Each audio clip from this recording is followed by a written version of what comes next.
welcome to another episode of Uncovering the Gems. My name is Marcy Graham.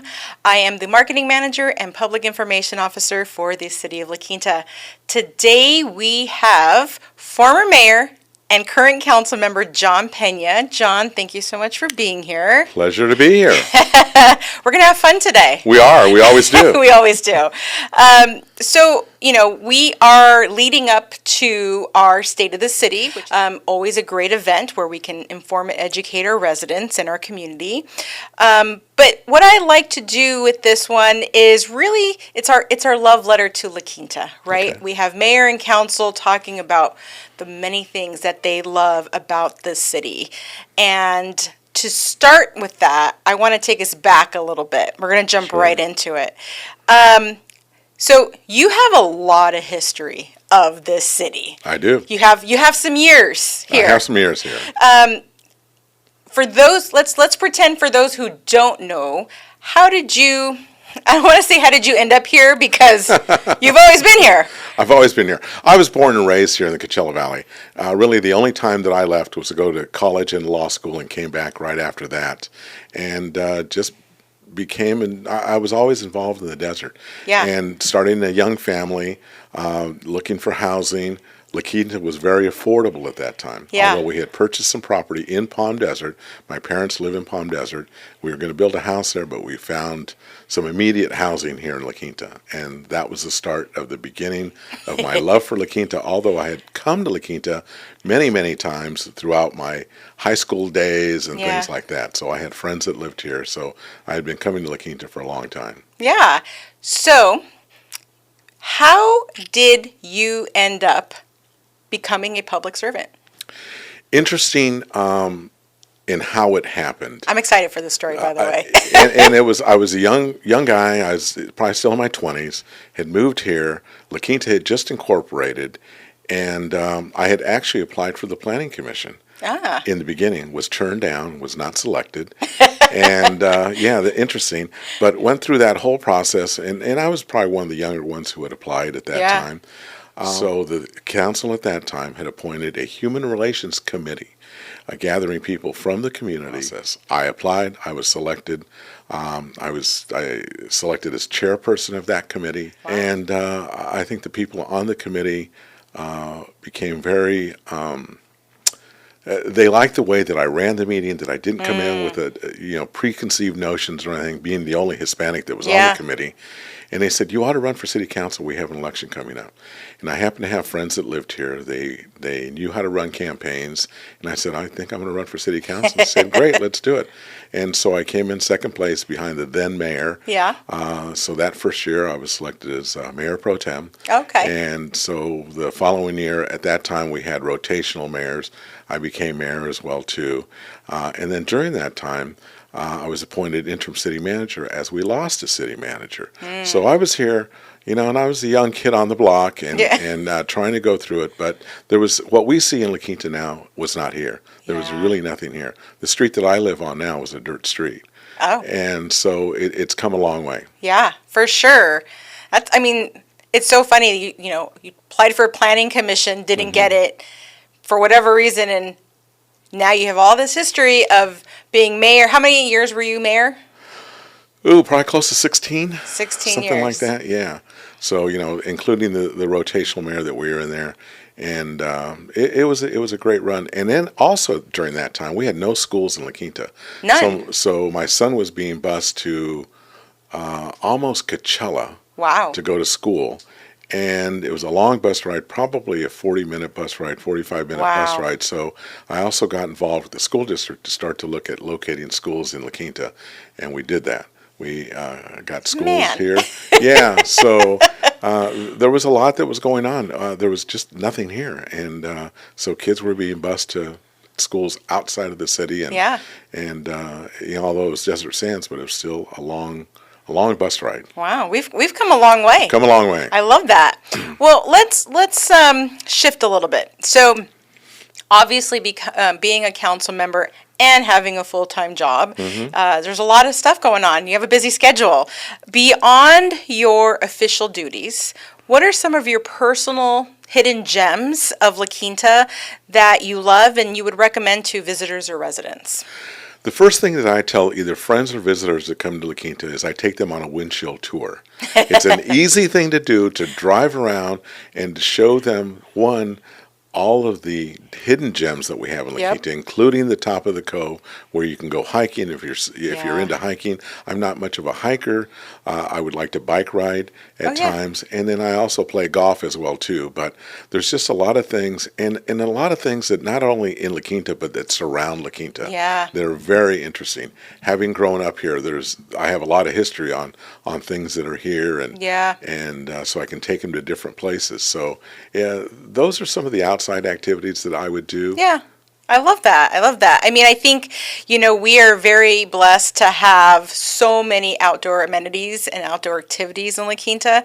It makes it really easy when people come into town to kind of go, what's your pleasure? Because we probably got it.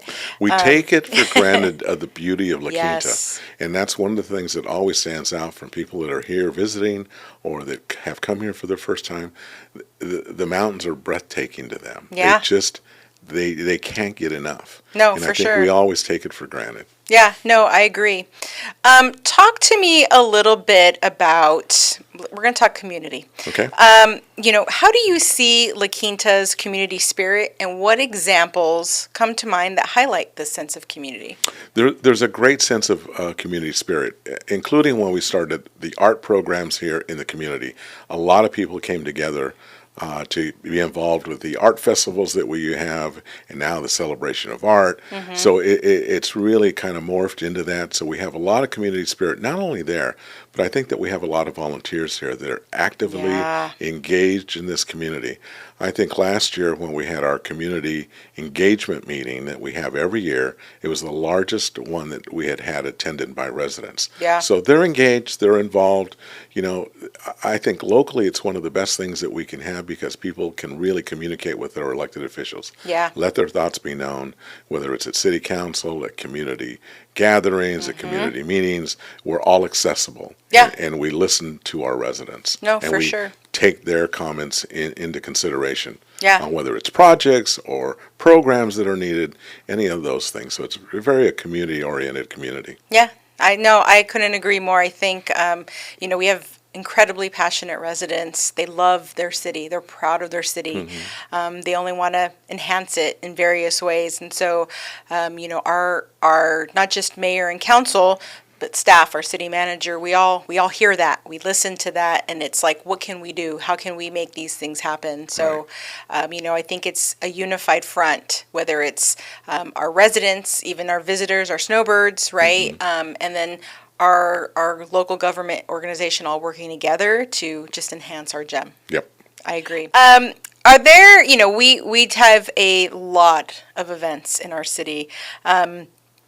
Is there a specific annual event or a local tradition in La Quinta that you particularly look forward to? It's something that you just feel very passionate about. I think there's probably about 4 of them that I look forward to. One is our annual Christmas tree lighting ceremony, which is great. We have our veteran celebration. Yeah. It's always wonderful, well attended by the community. We now have the Hunter Lopez Memorial. Yep. And we have obviously our art shows out here.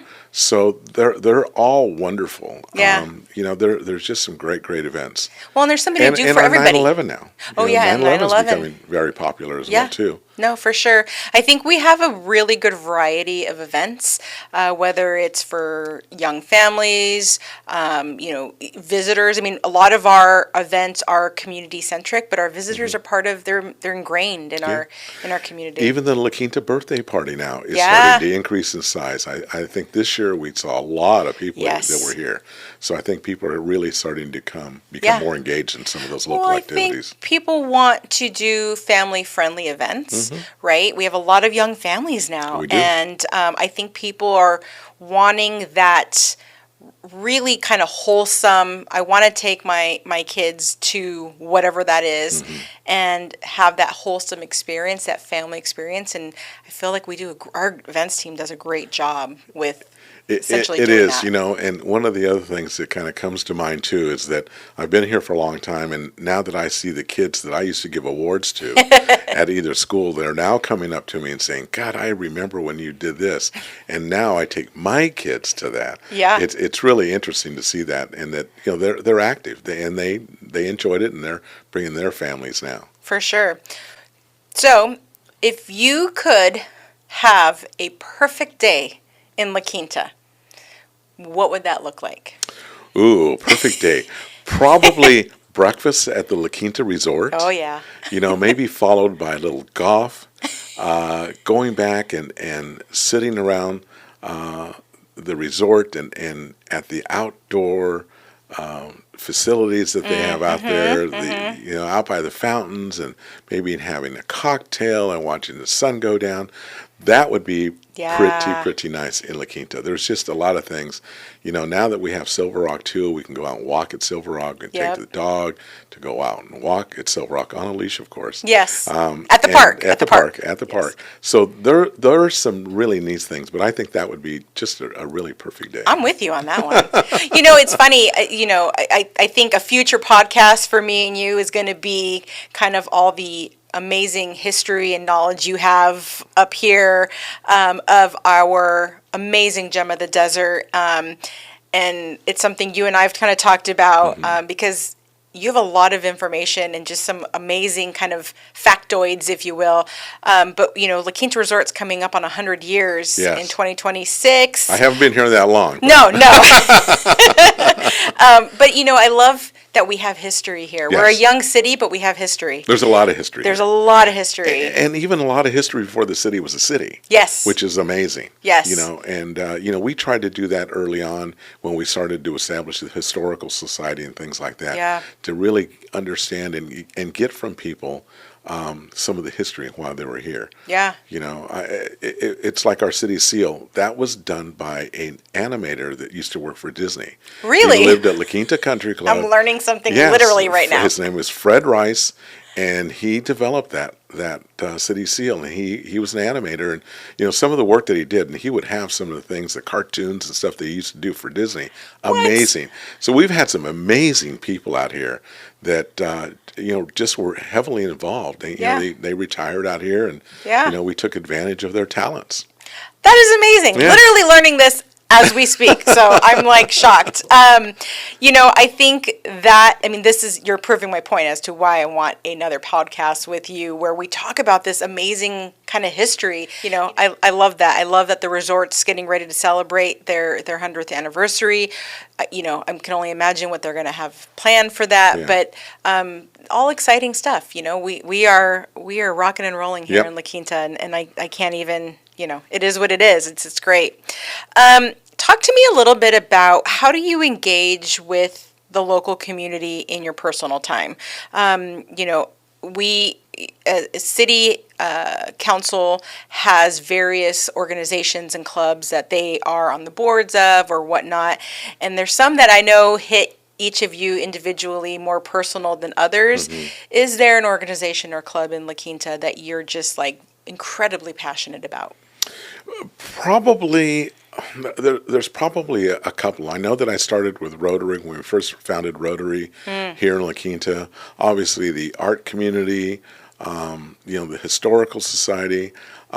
There's not just one, but I like to interact with all of them. Yeah. And in interacting with the community, there's a lot of places, whether you're in the grocery store, getting your nails done, any place else that you can go. Yeah. You always run into somebody that either recognizes you or has a question for you. And I think that's one of the beauties of living in the small communities, that you have personal contact with your elected officials. Yep. You know what's going on. Everybody wants to know what's happening with this or what's happening with that. Yeah. And they have their opinions For as sure. well too. So it's great. But as for one organization that I'm just really passionate about, Ophelia is a great organization that I helped found. So there's just several out here that I help wherever I can, whether it's the YMCA. Yep. My daughter, when she was young, used to go to the YMCA. the Boys and Girls Club. We were very active with the Boys and Girls Club out here. There's just a ton of great organizations out here. No, for sure. Absolutely. I think, we're definitely not short on various ways to help our community, our greater community. It's not just La Quinta, but beyond that. And I love seeing, so again, goes back to the passion of our residents, but also that also goes and conveys through the organization's volunteers. Old Town Artisan has amazing stewards. I mean, it's just from top to bottom. I think that we have such great organizations to help future generations, current generations, right? And so I love that. That's great. Talk to me a little bit about an aspect of La Quinta that you're particularly excited to see grow or evolve in the coming years. There's probably a couple of them. Obviously, Highway 111 is going to be a major, major transformation. When we started that, many years ago, it was developing differently. Obviously, as commerce evolves and shopping evolves and different ways of shopping, that all changes a lot of how we're going to design a city, how we're going to make it a smart city. And I think that that's probably one of the things that I look forward to is how we're going to develop in this whole AI world and this whole digital world and, social media world. Because all those shopping patterns change. And everything changes, whether you need as many parking spaces as you did before. So all that is going to change. But I think just continuing the growth that we have, it's been very solid quality growth here to continue that. Obviously, we're a low density community. But one of the things that I'm most passionate about is that we do not have any building in our hillsides. We started that early on when I was mayor, that we're very environmentally conscious about proposing no hillside development. So that I hope will continue. We can't take away. We can't take away from the views. No, not at all. But there are some cities out here that do have hillside development. But I think that that's one thing that I'm very passionate about is not intruding in our hillsides. Well, it's interesting because you made a comment earlier about the street that you currently live on used to be a dirt street. So it's probably fascinating for you to see from when you can first the earliest memories that you had of La Quinta to what you see today. I mean, I know for a lot of people who come, I used to visit family there or whatever, and it's changed a lot in the last 5 years. Well, it's probably changed a whole lot. The whole desert has changed a whole lot. That was always one of the things that, people didn't come to La Quinta. It was dark. You really didn't come here at night because you'd get lost fairly easy, especially up in the cove. For sure. So there's just, and there wasn't a whole bunch of stuff to do here. I mean, we had some houses up in the cove. There was really no commercial development here. I think we have what is now El Ranchito was probably the only restaurant that we have here. Wow. The Sandbar was there, but it was under a different name. And the Circle K. And that was about all that was down here in La Quinta. And we used to come down here to use the ball fields in our downtown park, which is the Desert Recreation Park. We used to come there as teenagers and later on adult softball to play softball. And that was the only reason you came to La Quinta. There was really no other reason to come to La Quinta. Now that's all changed. That's all changed. Everybody comes from the different surrounding cities to come shop and eat and partake in events that we were having. So it's flipped. And that's one of the challenges that we have because there's still a lot of people who live in North La Quinta that really don't utilize downtown La Quinta because it's so quick to drive to Palm Desert or that area. So I think that we have to get them to come down here. And I think once they come down here, they really do enjoy it because I'm starting to see a lot more traffic downtown. A lot of our restaurants are full now. And well, so even really nice. People who live in North La Quinta and they're like, oh, I don't even know what's in the cove. And it's like, what? So, no, it is. I mean, we are creatures of convenience, if you will, and I'm not driving that far. It's 5 minutes up the road, right? But it's always that unknown. I don't know what's up there. Well, come find out. You have your routes that you just do, and that's what you do. Okay, I'm going to stop here, I stop here, and then, you develop your own traffic patterns. For sure. We're going to kind of end it on this note. So talk to me a little bit about how do your personal experiences and your love for La Quinta influence your decisions and your priorities as a city leader? As I said before, I grew up in the desert, so I'm passionate about the desert. I'll always have a place here, no matter if I get a place out of town somewhere in the mountains, at the beach, or wherever that may be. Because I've known friends and family that have moved out of the area, but I always consider this home. There's just something about La Quinta and the passion that I have for it that drives my decisions on making this a better place to live for not only our current residents, but our future residents. Yeah. So when they look back and they go, geez, they made some really good decisions back then Right. that are still sustainable today. Yeah. That's kind of the way I look at it, and that's kind of how I come to making a decision on new developments or new roadways or new projects, whatever it may be. You know, how is it not going to affect us just today, but how is it going to affect us 10 years from now, 20 years from now as well, too? Because a lot of the stuff that we see here now, you know, they've been here now for 30 years or so. For sure. You know, PJ West and some of those areas that were developed even before I got on the council, you know, they're still here. And we just want to make sure that those are still enhanced and that, you know, continue to maintain the quality that we thought that they would have. No, for sure. I think that is something that I have heard mayor and council speak to in my time here. Is it's always about future generations. It's not just for today. It is always about you know, almost like what is the legacy we can leave, because that is something that I think everybody wants to do, is to leave this amazing legacy. And so I love that our mayor, our council, all of you are so passionate about that. And it's like, yeah, we are setting the groundwork for this legacy for future generations to come. I definitely agree. And when I first moved to La Quinta, there were a lot of my friends and even some family members that said, what are you doing? You're making a mistake moving to La Quinta. And I said, no, I think it's going to be pretty nice. Yeah. And I think they can look back now and say, yes, you were right. And you've done a fantastic job with that community. Yeah. So, and I hear that from other friends and other government leaders as well, too, that I've known for a while, that we really made La Quinta really not only a gem of the desert, but one of the shining stars in this community. For sure. And I always say, there's only one gem of the desert, and it's La Quinta. It is. Thank you so much for your time, for being here. Pleasure. I look forward to our next time. Yes.